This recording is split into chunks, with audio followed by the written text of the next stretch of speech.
Negative चीज है ना बहुत जल्दी वायरल होती है, क्योंकि हम वही चीज एक्सेप्ट करते हैं जिसकी स्पेस हमारे दिल में होती है। हम उन चीजों को ही लेते हैं।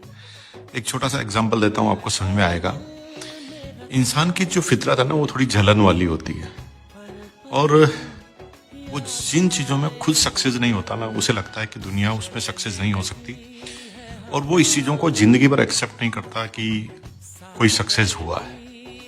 उसे लगता है कि मैं नहीं हुआ तो कोई भी सक्सेस नहीं हुआ, और वो पॉजिटिव बात सुनना ही नहीं चाहता। लेकिन जब इसी बीच में कोई नेगेटिव व्यक्ति ये आके बताता है कि आप एकदम सही कह रहे थे, कोई सक्सेस नहीं हो सकता, ये देखो सबूत, तो ये एक स्पेस हमारे अंदर पहले बनी रहती है और हम तुरंत नेगेटिव चीजों को वायरल कर देते हैं। रवि शर्मा जी के केस में आपको सब पता है।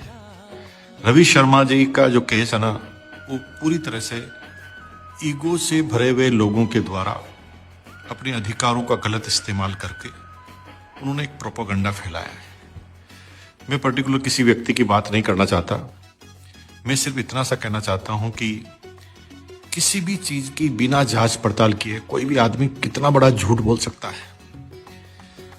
रवि शर्मा जी के वीडियो में बताया गया कि रवि शर्मा जी की इनकम जो है ना वो 100 करोड़ की है, जबकि पूरा वीडियो देखे ना, सुनिए उस वीडियो को। वीडियो में क्लियर कहा गया कि मेरा टर्नओवर 100 करोड़ का है। 100 करोड़ का है, जबकि मैं आपको थोड़ा बता दूं, 100 करोड़ पीवी का बोला उन्होंने। टर्नओवर जो है ना वो 100 करोड़ से ज्यादा है। 150 से 200 करोड़ रुपए पर मंथ का उनका टर्नओवर होता है, और रवि शर्मा जी की इनकम जो है वो 40 लाख रुपए पर मंथ है। लेकिन मैं ये सारी बात बता रहा हूं आपको, मैं तो सारे सबूत के साथ दे सकता हूं। मुझे सिर्फ एक वादा चाहिए। जो लोग ये बड़े बड़ी बातें लिखते हैं, क्या वो अपनी ईगो से हटेंगे? अगर मैं सारी चीजें उन्हें बता दूं विद सबूत, तो क्या वो पॉजिटिव डालेंगे? क्या वो माफी मांगेंगे? वो कभी नहीं होगा, क्योंकि वो लोग अपना काम करके निकल गए। उनको जो अपनी व्यूअरशिप लेनी थी, टीआरपी लेनी थी, वो लेकर निकल चुके हैं साइड में, और आम आदमी को फंसा दिया है। रवि शर्मा जी के बारे में बोला गया कि उनके पास बहुत बड़े मकान हैं, तो है, मैं सबूत के साथ बात करता हूं। उनके पास बहुत बड़ा शोरूम है, मैं बात करता हूं सबूत के साथ। उनके पास कई गाड़ियां हैं, बिल्कुल है, वो महंगी गाड़ियां पहनते हैं, 100% पहनते हैं। लेकिन उसकी बातों को कहां से कहां घुमा दिया वो व्यक्ति। वो जो कंपनियां, जो मनी सर्कुलेशन की कंपनियां होती है, जो पूरा मनी सर्कुलेट करती है इधर से उधर, उनके साथ आरसीएम की तुलना। अरे भाई, आरसीएम के कहां तुलना करने बैठ गए? देखिए, किसी चीज को जानना अलग चीज होती है और पहचानना अलग चीज होती है। जानते तो आप अमिताभ बच्चन को भी हैं, लेकिन उस अमिताभ बच्चन के मकान में कितने रूम हैं आपको पता है? इसका मतलब आप केवल ऊपरी जानकारी रखते हैं। आरसीएम वो डायरेक्ट सेलिंग कंपनी है जो स्वदेशी प्रोडक्ट पर काम करती है, और स्वदेशी के साथ साथ एक आम आदमी अफोर्डेबल प्राइस में उस प्रोडक्ट को खरीदता है। क्या कभी आपने सुना है कि डायरेक्ट सेलिंग के इतिहास में 9-10 रुपए का नाने का साबुन आया है? पूरी पृथ्वी पर एक कंपनी होना तो मेरे से बात कीजिए आप, मैं सबूत के साथ बात करता हूं। क्या कभी आपने सुना है कि डायरेक्ट सेलिंग की कोई कंपनी 20-25 रुपए किलो का नमक लेकर आई हो? पूरी वर्ल्ड में, पूरी दुनिया में एक भी डायरेक्ट सेलिंग कंपनी है तो बताइए। अरे थोड़ा समझो मेरे भाई, इस 8-10 रुपए के साबुन के बाद, इस 20-25 रुपए किलो के नमक के बाद, इस नमक में से और साबुन में से डायरेक्ट सेलिंग के अंदर पैसा आता है। आप लोग ये प्रोपेगेंडा चलाकर कितने लोगों को अमीर बना देंगे? अरे भाई, डायरेक्ट सेलिंग एक ऐसा माध्यम है जिसमें आम आदमी का जीवन बन सकता है। और क्योंकि आप बाहरी चीजों से, जो लोग फेलियर हैं उनसे अब बात करते हैं, आइए ना सक्सेसफुल लोगों से बात करते हैं। एक व्यक्ति कहता है कितने सक्सेस होते हैं डायरेक्ट सेलिंग में, तो मैं आपको कहता हूं कितने सक्सेस होते हैं किसी चीज में। पत्रकारिता इतने सारे लोग करते हैं, कितने पत्रकार सक्सेस हैं? इतने सारे लोग एग्जाम देते हैं, कितने लोग एग्जाम में टॉप पर आते हैं? इतनी सारी ग्रोसरी शॉप है, क्या सब लोग हिट है? इतने सारे दूसरे मार्केट है, क्या सभी लोग हिट होते हैं?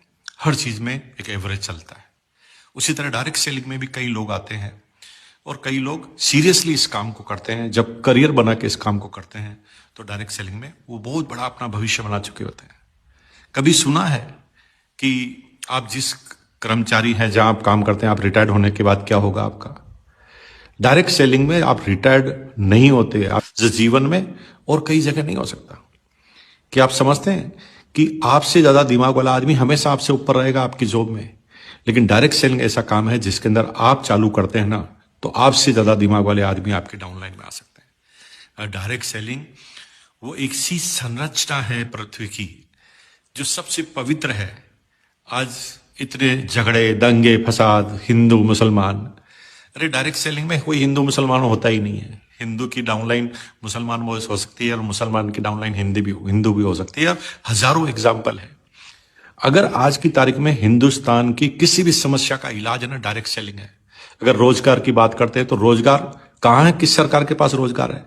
डायरेक्ट सेलिंग ऐसा माध्यम है जिसमें एक आम आदमी रोजगार ले सकता है बिना किसी इन्वेस्टमेंट के। लेकिन लोगों को पता नहीं है। वो सिंपल सी तुलना कर लेते हैं उन मनी सर्कुलेशन वाली कंपनियों में जो लोग उससे पैसा लेते हैं और पैसा लेकर उसे डबल करने का वादा करते हैं। आरसीएम में एक भी व्यक्ति से कोई 1 रुपया कभी लिया गया तो बताओ? आरसीएम में हर व्यक्ति अपने सामान का पेमेंट देता है। और मैंने बताया नमक और साबुन के एग्जाम्पल में, डायरेक्ट सेलिंग की ऐसी कोई कंपनी नहीं है जो आरसीएम के मुताबिक आरसीएम जैसे प्रोडक्ट अवेलेबल करा पाए। मैं यहाँ पर आरसीएम की तारीफ नहीं कर रहा हूँ। डायरेक्ट सेलिंग, बहुत सारी कंपनियां भी डायरेक्ट सेलिंग की है, लेकिन वो भी अच्छा अपना काम कर रही है। अपने अपने तरह के कस्टमर हैं। और मैं सैकड़ों कंपनियों के लीडरों से मिला हूं जिन्होंने डायरेक्ट सेलिंग में काम कर कर अपने अच्छे मुकाम को हासिल किया है, अच्छे टॉप के मुकाम को हासिल किया है, जीवन को अद्भुत तरह से संचित किया है और एग्जाम्पल लिया जाता है। तो भाइयों, मुझे पता है कि न तो आप माफी मांगने वाले हैं, नहीं आप कोई स्पष्टीकरण देने वाले हैं, नहीं आप ये बताने वाले हैं कि हमने जो बोला है गलत है, क्योंकि आपको इसका पैसा नहीं मिलता। आप वही काम करेंगे जिसका पैसा आपको मिलता है। अरे भाई, आज कितने कितने बड़े बड़े अधिकारी हैं, इतने बड़े अधिकारी हैं, जब वो बड़ी पोस्ट पर काम करते हैं, बड़े लेवल पर काम करते हैं, तो उन्हें थोड़ी गलतफहमी हो जाती है कि लोग जो है ना मेरी तारीफ कर रहे हैं, मेरे हाँ में हाँ मिला रहे हैं। ऐसा नहीं होता। रिटायरमेंट होने के बाद वही अधिकारी ना चिड़चिड़ा जाते हैं, क्योंकि वो भूल जाते हैं कि ये सम्मान आपके पद का है, ये सम्मान आपका नहीं है। और मैं आपसे सिर्फ ये कहना चाहूंगा कि रवि शर्मा जी के बारे में जो भी बातें बताई गई है वो पूरी तरह से फ्रॉड है, पूरी तरह से गलत है। मैं खंडित करता हूं। अगर आप मुझे लिखित में देते हैं कि हम माफी मांगेंगे तो मैं एक एक चीज का सबूत देता हूं। आइए मेरे पास, with paper, with return, GST का पोर्टल, आपका बैंक अकाउंट स्टेटमेंट, हर चीज देता हूं मैं आपको। लेकिन आप ऐसा करेंगे नहीं, क्योंकि आपको इसका पैसा मिलेगा नहीं।